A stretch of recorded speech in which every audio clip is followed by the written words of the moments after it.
Indonesia saat ini kena yang dinamakan middle income trap country, yaitu istilah di mana kelas menengah tidak bisa naik ke kelas atas. Jadi negara Indonesia yang berada di kelas menengah ini tidak bisa naik. Sekali lagi harus digarisbawahi, tidak bisa naik di kelas atas atau tidak boleh. Negara yang terjebak di dalam middle income trap adalah negara yang GDP per kapitanya adalah antara $3.500 sampai $5.000 per kapitanya seperti Indonesia. Banyak negara yang terjebak di kelas menengah itu selama puluhan tahun. Misalnya Brazil itu lebih dari 30 tahun baru keluar dari istilah negara dengan middle class income-nya. Argentina juga sama, puluhan tahun juga baru bisa keluar. Ini yang terkadang membuat kita berpikir, seandainya saja ya kita ini adalah kepala negara Amerika atau kepala negara Cina, di mana keduanya saat ini memainkan perdagangan internasional lebih dari 30%, lebih dari 70%. Maka negara pasar harus dibuat GDP-nya tidak di bawah dan tidak di atas, di trap. Mengapa? Karena kalau negara-negara pasar tadi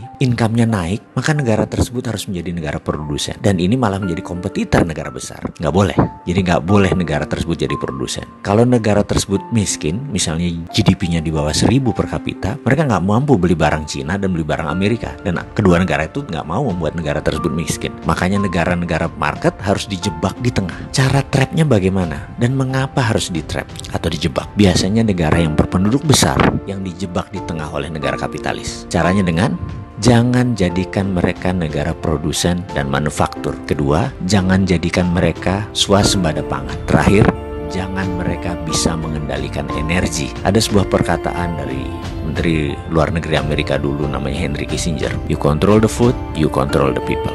You control energy, you control the country. Kalau mau mengendalikan rakyat, kendalikan pangan mereka. Kalau mau mengendalikan sebuah negara, kendalikan energi mereka, minyak bumi mereka. Kita kasih contoh sederhana negara Venezuela yang baru-baru ini. Negara ini menghasilkan minyak lebih besar dari Indonesia. Suatu saat Venezuela melawan dalam tanda petik Amerika dengan menjual minyak mentahnya ke Cina. Amerika marah dan Amerika membuat Venezuela menjadi failed state atau negara gagal dengan financial warfare yang dilakukan oleh economic hitman-nya, pasukannya CIA-nya Amerika. Dan kita semua tahu negara tersebut dalam setahun terjadi hyperinflation. Mata uang Venezuela nilainya jatuh 1.000.000% sampai harus menerbitkan cryptocurrency sebagai ganti mata uang negara mereka. Sebagai catatan, Amerika sangat memperhatikan homeland security-nya. Jadi mulai dari ujung benua Amerika Utara sampai ujung selatan Chile, Argentina harus di bawah kendali Amerika. Jadi ya hal-hal negara seperti Venezuela ini disikat pasti. Oke, kita kembali ke topik. Bagaimana supaya kita keluar dari jebakan middle income country tadi?